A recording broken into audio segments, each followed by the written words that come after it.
Bon alors, déjà je vais te demander que tu nous présentes un peu ce que vous faites, combien vous êtes. D'accord. Alors en fait, Dragon Ball Multiverse, c'est un projet qui a commencé à deux. C'était Salagir, le scénariste, et Gogeta Junior qui avaient commencé ça parce que ils avaient envie de faire une suite à Dragon Ball Z, et en même temps ils n'étaient pas fans de Dragon Ball GT, donc ils voulaient faire quelque chose de mieux, parce qu'ils étaient un peu restés sur leur faim sur cette suite. Donc, et comme Gogeta Junior, c'est quelqu'un qui dessine du Dragon Ball depuis qu'il est tout petit, il avait envie avec Salagir ils avaient envie de créer leur propre suite. Et donc ça fait maintenant 3-4 ans que ça a commencé, depuis 2008 sur internet. Et aujourd'hui on est à 400 pages. Pour parler plus précisément de l'histoire, donc on repart 10 ans après la fin de Dragon Ball Z, 10 ans après la fin du manga. En fait il y a une race extraterrestre, pour ceux qui connaissent bien Dragon Ball, une race extraterrestre qui débarque sur le palais de Dende et qui explique à Sangoku et ses amis qu'ils ont découvert une technologie qui permet de voyager entre différents univers. Des univers dans lesquels il s'est passé des choses différentes. Par exemple, il y a un univers où Cell, il a finalement gagné contre Son Gohan. Un univers où Boo, il a gagné contre Goku et Vegeta, il a absorbé tout le monde. Il y a plein d'univers comme ça. Et en fait, cette race, elle propose à Sangoku et ses amis de participer à un grand tournoi où tous les plus forts guerriers de chacun des univers vont participer. Donc forcément, Sangoku, comme il aime les défis, il va accepter avec Vegeta et toute son équipe. Et une fois au tournoi, forcément, il va se passer des choses, ça va pas bien se passer. Et c'est comme ça que notre histoire elle commence. Aujourd'hui, on a fait, là on a 4 tomes, on a plus de 450 pages.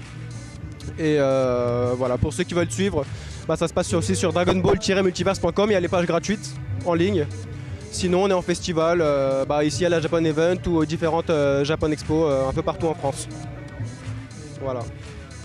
Donc vous êtes combien en fait là? Parce que là on voit vous êtes 3 ou 4. Mais... Là on est 3 ou 4 en festival parce qu'on ne peut pas venir tous ensemble, parce qu'on est au moins 40. On est au moins 40 parce que en plus de l'histoire du tournoi, on raconte aussi l'histoire des différents univers, les passés des différents univers qui ont divergé. C'est pas le même dessinateur qui les fait, à chaque fois c'est un dessinateur différent.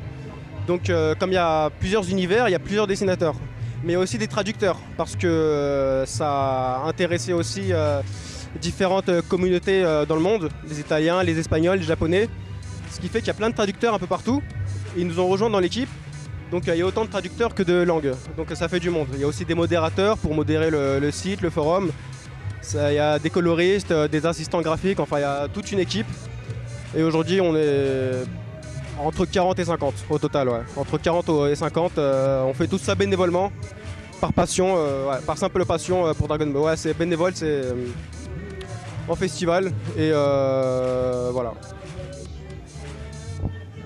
Et comment ça marche pour les fonds quoi? Parce que vous devez vendre quand même quoi. Enfin, pour les fonds, parce que vous vendez quand même quoi. On vend en festival. Sur internet c'est gratuit. En festival on vend les tomes, les posters, les dessins qu'on fait, mais ça reste dans le budget de l'association. C'est-à-dire que si on fait des bénéfices, ils restent dans le budget de Dragon Ball Multiverse et ça servira à réimprimer les prochains tomes, à payer éventuellement les festivals, parce que des fois ils nous invitent, des fois c'est payant, des fois c'est très cher. Et quand on est 5 ou 10 dessinateurs, plusieurs badges, plusieurs entrées, ça fait très cher à chaque fois. Et voilà, l'argent il sert à payer ces festivals. Et, comme on a pas mal de lecteurs quand même, ça marche bien, on arrive à rentrer à peu près dans nos frais. Mais sinon chacun a son travail, chacun est au chômage, chacun a sa petite vie à côté. Voilà. Et votre but en fait, ce que vous aimeriez vraiment faire à la fin de ce projet, ou où vous aimeriez vraiment amener ce projet, c'est... À la base, Salagir c'est quelqu'un de purement passionné. Il faisait déjà une BD avant qui s'appelait Geek Sword. Sur internet, il a fait ça des années et des années. Aujourd'hui, il y a des centaines et des centaines de pages. Peut-être, je crois qu'il y en a plus de 1000 aujourd'hui. Et tout ça, lui, il le fait toujours par passion. Dragon Ball Multiverse aussi, c'est par passion. On cherche pas à gagner de l'argent dessus. Après, si ça intéresse on n'y pense pas parce qu'on garde les pieds sur terre. Mais si les ayants droit voulaient faire de Dragon Ball Multiverse quelque chose d'officiel, je pense pas qu'on dirait non. Mais on se dit que ça n'arrivera jamais comme ça, voilà. C'est ça, ouais. Ouais. Ok, d'accord. Bon, bah merci bien. Hein. Merci bien. Merci à vous. Puis, Bonne continuation. ouais, merci bien, c'est gentil.